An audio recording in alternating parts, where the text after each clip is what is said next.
L'Observatoire de Paris a construit dans le centre de la France un ensemble radio-astronomique qui est le plus vaste d'Europe. Les radiotélescopes ne voient pas les astres, ils les écoutent.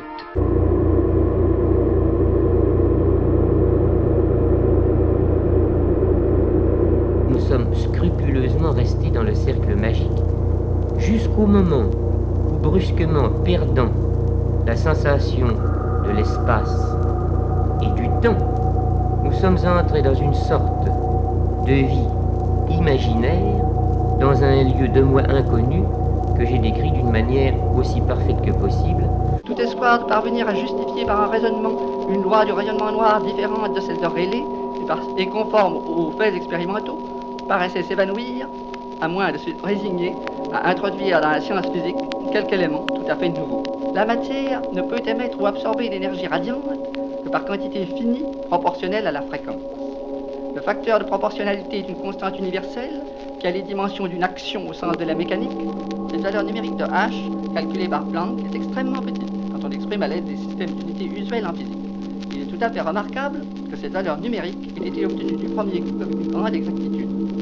Depuis lors, on a retrouvé l'intervention de la constante H dans un nombre considérable de phénomènes physiques très divers. Et l'on a ainsi pu trouver un grand nombre de méthodes indépendantes pour mesurer cette constante. Toutes ont toujours fourni des nombres très voisins de celui trouvé dès le début par Planck à l'aide du seul phénomène du rayonnement noir.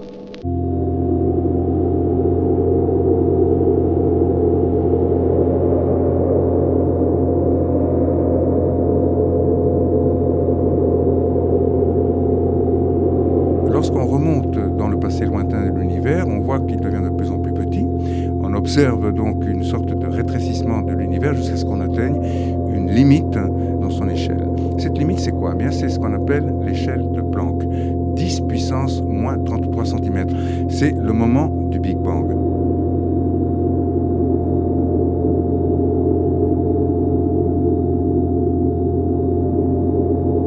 On peut se demander alors pourquoi cette construction de la suite des nombres, cette intuition de la suite des entiers, comme disent les mathématiciens, est si tardive. Et si nous consultons les mathématiciens ou les philosophes des mathématiques pour leur demander ce qu'est le nombre, on se trouve en présence de deux hypothèses extrêmes. Dans la correspondance désormais systématique de la dialectique et de la pratique de l'espace, sous l'arbitrage de l'intuition spatiale, nous avons un premier exemple de la façon dont la science recherche et rencontre le réel, son réel.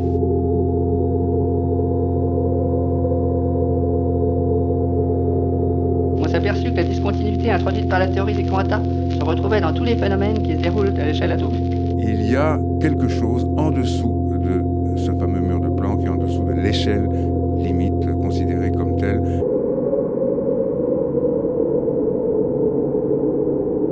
Pour aller plus loin, il fallut, on s'en aperçut bientôt, quitter le terrain très solide du raisonnement thermodynamique et à l'aide d'hypothèses sur la structure corpusculaire de la matière, analyser la façon dont celle-ci émet ou absorbe les radiations.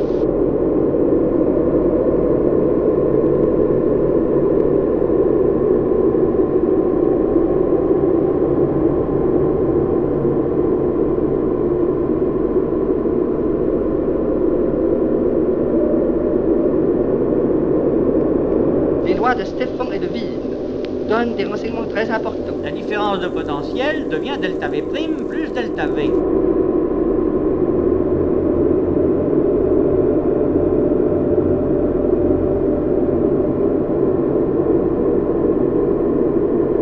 La philosophie du voyage dans le temps, c'est toujours un peu une quête mystique, cette quête du trou de verre, de traverser l'espace en un temps record, remonter le passé. Quel est votre regard scientifique ?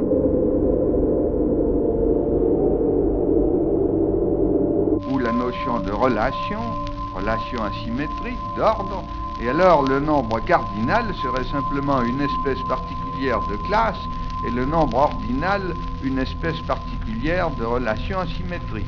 Il m'a dit, nous allons fouiller ensemble. Que ce qui était horizontal devienne vertical. C'est une sorte de surface brillante comme ça, c'est dedans en même temps. Ça brille un peu, une sorte de lumière, mais dense, vivante.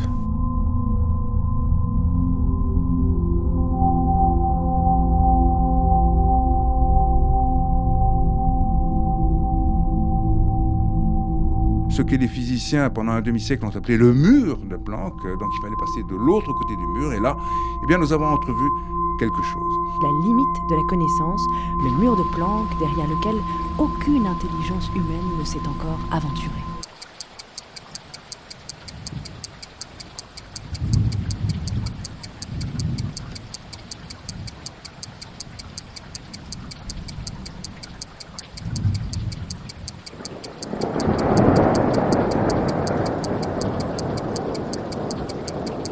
Puisqu'il existe une limite.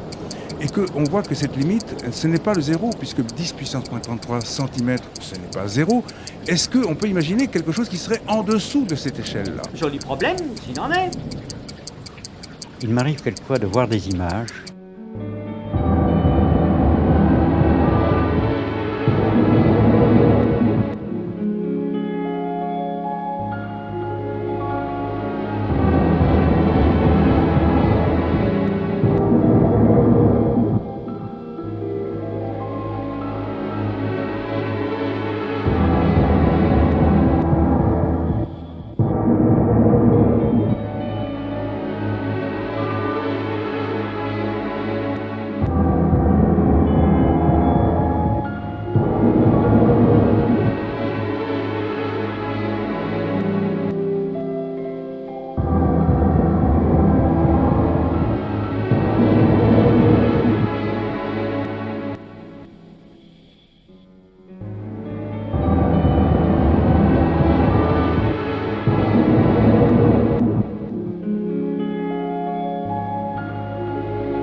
passerelles commencent à se tendre d'un objet à l'autre. C'est le moment opportun. Je dresse le bouquet chargé de bestioles. Au lieu de rester immobile, s'agite de façon ininterrompue, capricieuse et frénétique.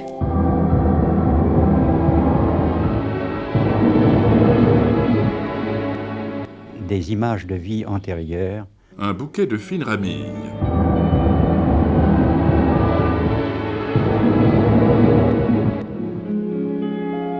Un ample reposoir de fils entrecroisés.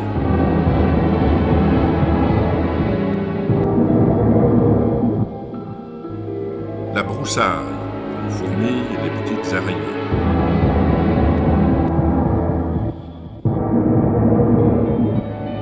Puisque la rangée a changé de longueur, le nombre n'est plus le même.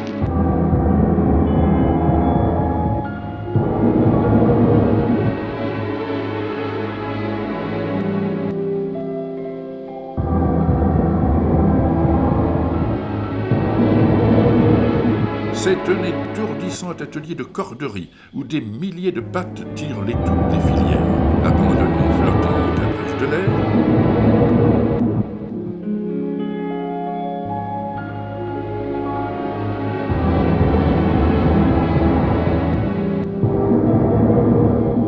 Comme quelque chose qui est un cortex quelque part. Les choses traînant en longueur.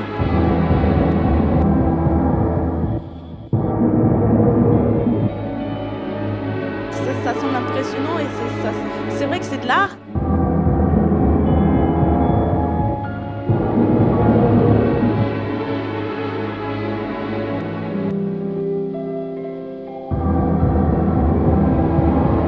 Toute monte, toute grimpe le long d'un appui, puis, à une certaine hauteur, l'immobilité se fait.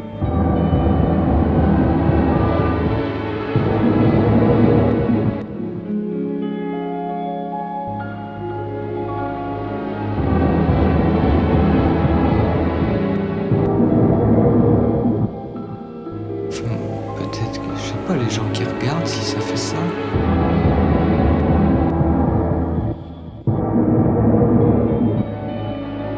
Pour faire une véritable harmonie, appuyer sur toutes les touches du piano.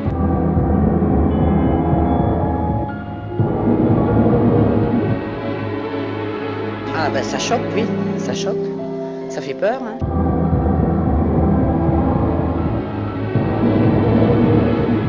Mais je ne pense pas que les aspects quantiques du espace du temps puissent nous permettre de faire ça.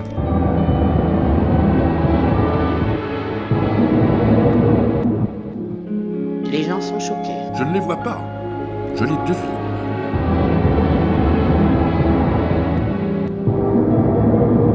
Le pouvoir d'émotion que tu peux ressentir.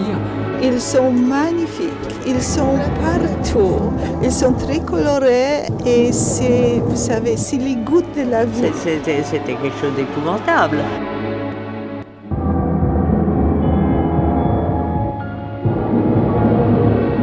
C'est ce pouvoir immense que j'ai possédé pendant quelques instants.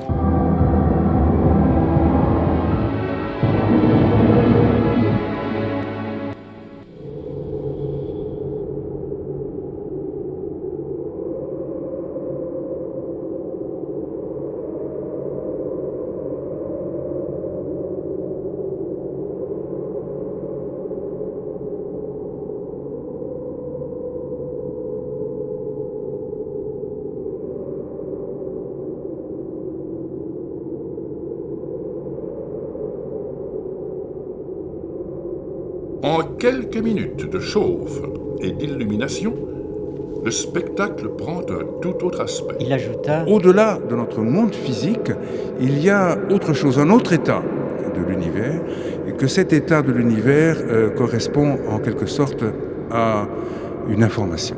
Ce que nous savons sur la gravité, sur l'espace et sur le temps, ne colle pas avec la mécanique quantique. Donc là, il y a un problème ouvert, qui est le problème que ne nous permet pas de comprendre qu'est-ce qui se passe au trou noir dans le futur, qu'est-ce qui se passe au Big Bang, et c'est le problème de la gravité quantique. La logique permet de construire la notion de concept en extension. Il y a les plans, si on peut dire, de l'univers, qui sont codés sous la forme de lois mathématiques, sous la forme d'expressions, d'équations, sous la forme de ce qu'on appelle les constantes universelles en physique. Ce sont ces informations-là qui permettent à l'univers de se développer selon un scénario extrêmement précis. C'est cela que nous avons vu au-delà du mur de Planck.